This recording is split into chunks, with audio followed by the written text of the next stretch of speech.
I'm Eliza Lee of AIA Group. I'm the Director of Group Sourcing based in Hong Kong. AIA is a very focused life insurance company based in Asia Pacific.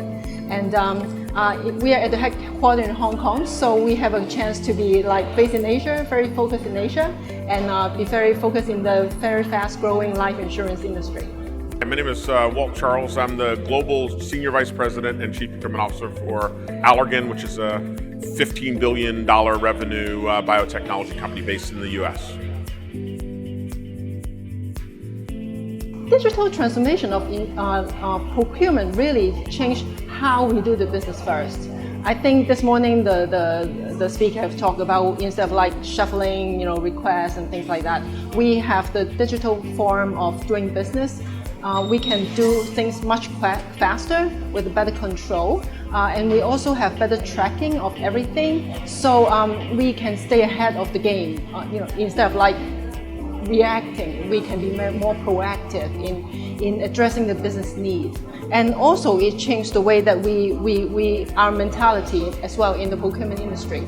We have to help the business to run faster instead of running behind them. Sometimes we need to help them equip it with the data, with the market insights that we get, and then to help them to reshape how we do business, how do we engage external vendor.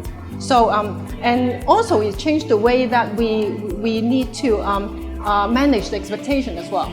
After the investment of the procurement tools, we expected to be more transparent. We're expected to be more with better insight, with better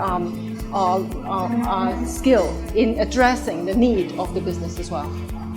I think it does it in a couple of dimensions. First, digital procurement.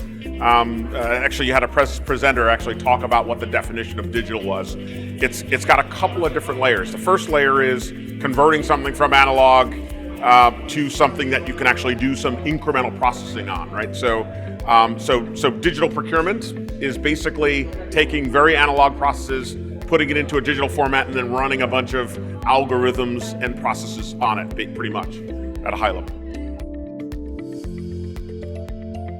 I think first is culture, really how people accept the change.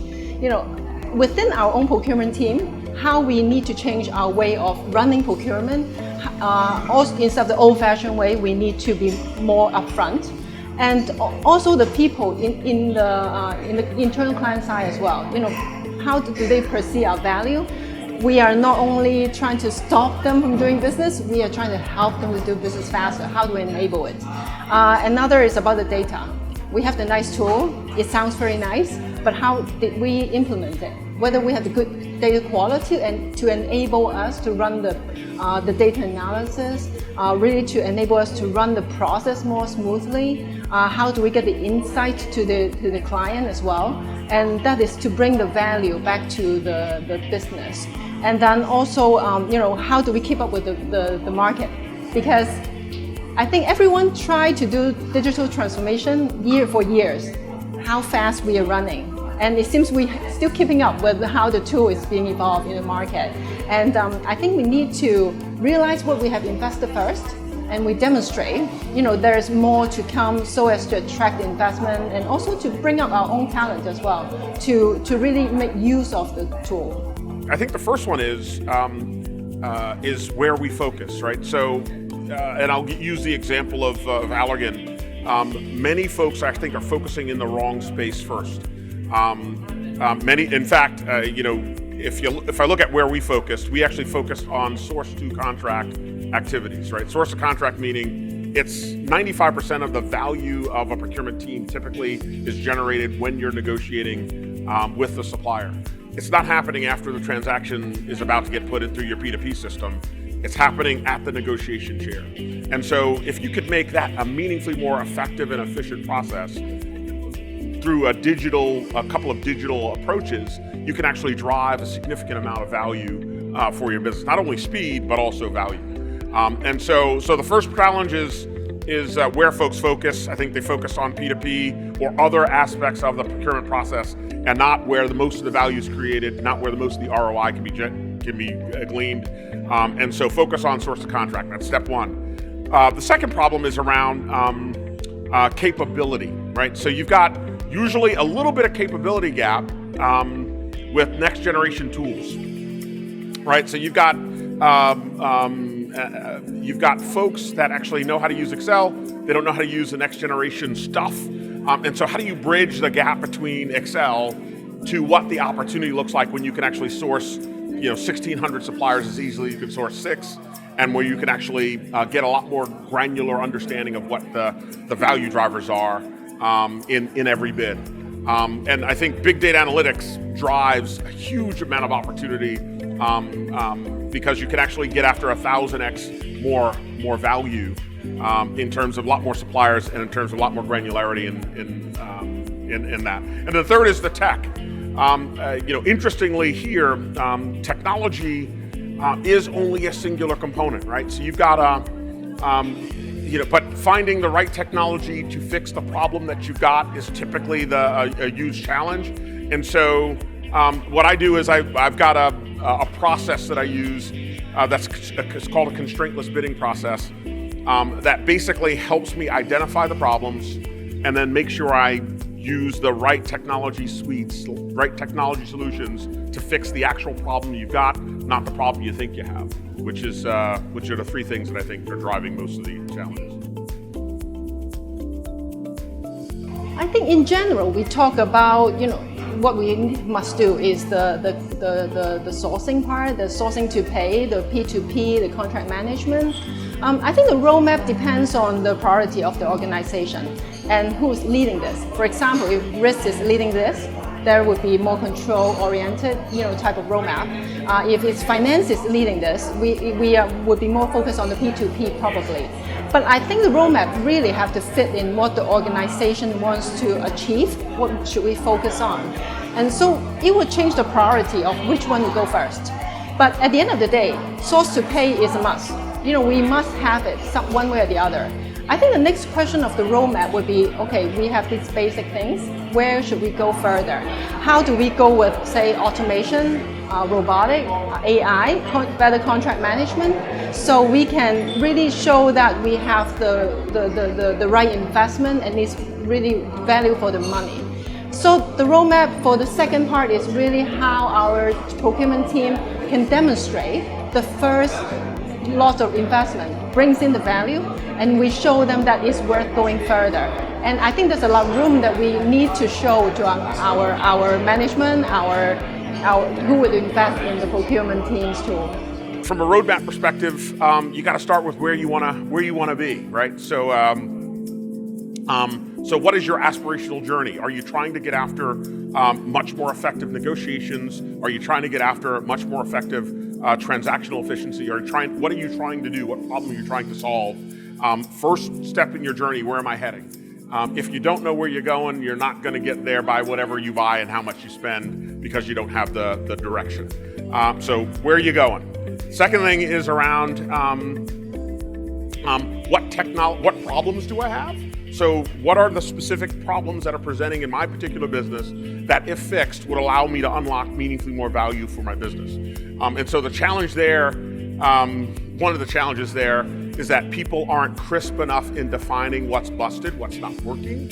And so if you can help them kind of get to a crisp problem statement of what's not working optimally, that if fixed would drive you value, that'll get there. And the third is the change around, there's a change management paradigm that you've got to evolve to that's people-based. That's, once I put these wonderful new tools in, are my processes and systems going to allow me to take full advantage of those new tools? If they are, that's great. In most cases, they aren't. And so how do I need to reconfigure my existing processes, my existing methodology to get after taking advantage of the tools that I just bought to get to me to my journey is kind of the third thing that I would highlight there. I think it's not difficult to get the first lot of investment. If the organization is not mature, they don't have those digitalization at all. I think it's quite easy to demonstrate the value by saying that there's a tracking of the spend, enabling spending control, also enabling us to have, say, contract management, so there's the risk control as well. So I think we have to rely on the first part of the investment, so we show the second part that should be coming. So how do we make things better? So I think a lot of us are stuck at the first part, like how do we show what has been invested? And now is the time that we really perfect what we have invested, how to run it better, and then to show what's the next step. Because actually there's also cost saving in terms of resources. And so we can have our talent to focus on the more high value strategic type of, that really need human intelligence to do it. But for the digital part can help us to do what is in place, repetitive, analytics. So all these should be shown and build a case for that. Yeah, so two things. One, I'll tell you, most of the time, I haven't had much of a challenge getting investment, right? So, and I've been the CPO of Kellogg's, CPO of Kraft Foods, CPO of Biogen, CPO of Allergan, CPO of J&J. I've been CPOs of a number of places. If you can demonstrate the return on investment for what it is they need to invest in, you can typically get the investment from almost any company. The problem is we suck at being salespeople as procurement people, right? So we've got to be a much more like the marketeers in our business, saying, if you give me this investment, I'll be able to drive this amount of benefit for the business, and here's what I need. They also need to be very, very mindful of the stuff that you're buying right now that's probably stupid. So half the time that I've gone into companies and I start to look at my technology ecosystem and I say, well, help me to understand, are we getting the value we intended out of these purchases or not? 50% of my procurement purchases aren't really driving the value we expected. So I would eliminate that and use that budget space to actually drive investment in the most critical things for my business. But I think we've got to get, as procurement teams, much more compelling at making the case. And I think the case is simple, right? We spend, I'll have some US statistics, right? So $9 trillion, trillion with a TR, goes through a procurement process every year in B2B exchanges.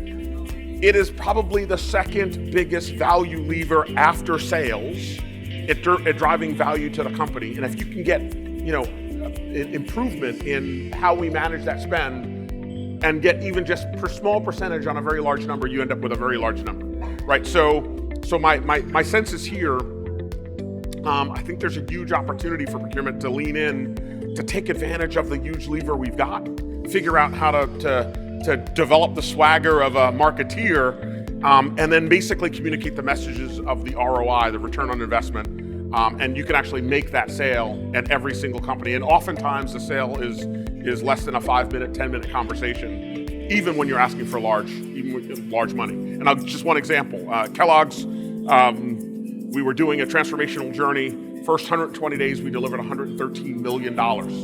First 120 days.